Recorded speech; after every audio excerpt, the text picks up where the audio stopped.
新嘅911咧，就即係叫992啦。咁有一個新嘅系統咧，叫 Wet Mode 嘅。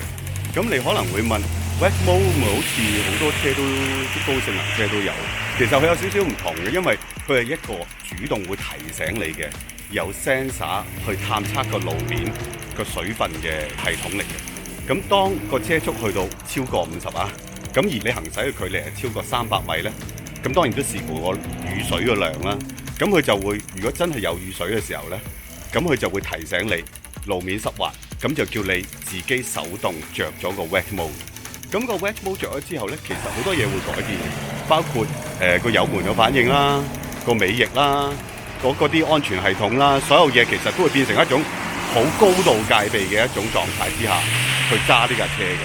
咁而家我就喺賽車場咧，就係試呢一個 Wet Mode，睇下係點嘅先，有幾 wet 嘅。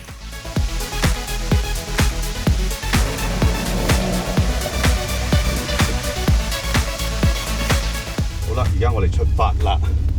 咁咧呢個 Wet Mode 個關鍵咧，其實就喺個頭轆嘅輪拱位裏邊咧，其實係有一個 acoustic sensor 嘅。咁我就問過廠方啲人，其實佢哋就話呢個 sensor 咧就唔受泥啊、沙啊，甚至雪嘅影響嘅。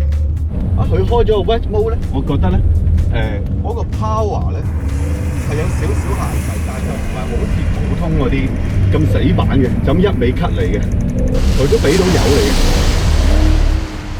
佢都甩一甩俾你睇嘅。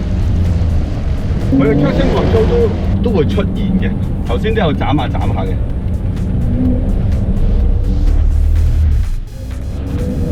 基本上我覺得咧，你唔夠大咧，好似佢都會幫你救翻翻嚟。不過個油門嘅反應好明顯就唔係好似嗰啲好保濟軟式嗰種，乜嘢都幫你保住咁 cut 到你咧淋到不得了嗰種油門反應嚟嘅。咁所以呢個 Wet Mode 又幾得意，似乎佢係用緊個 brake 啊、stability control 啊嗰啲咁嚟做嘢嘅。咁其實佢個尾翼咧都會升起嘅，因為佢想俾多啲下壓力俾個車尾嘅。好啦，而家我就轉翻去 Sport Mode 就睇下乜嘢情況啦。好明顯第一個彎就好明顯就個尾個甩嘅幅度係誇張好多嘅。咁但係佢出嚟救嘅方法咧，其實係接近嘅。咁個油門喺 Sport Mode 嘅時候，其實就當然反應快好多啦。即係你掂一掂都好似用嗰種啦。咁 Wet Mode 就冇呢一種嘅。直路都會，如果 Sport Mode 係直路都照點嘅，即係濕滑嘅時候。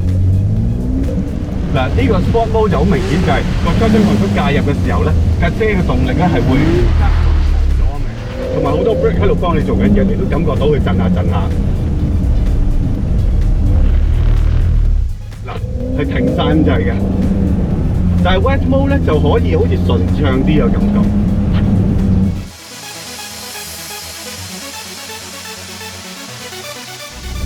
我諗喺香港係幾好用嘅，當然你唔會唔知道自己落緊雨嘅揸車嘅時候，但係佢嗰個 setting 嗰個組合同埋嗰個上限咧，調節到冇傳統一啲好保障好大嗰種 ESP 系統嗰種，一嚟就好似頭先 Sport Mode 咁樣鉗死晒你。咁總之你唔好出事最緊要。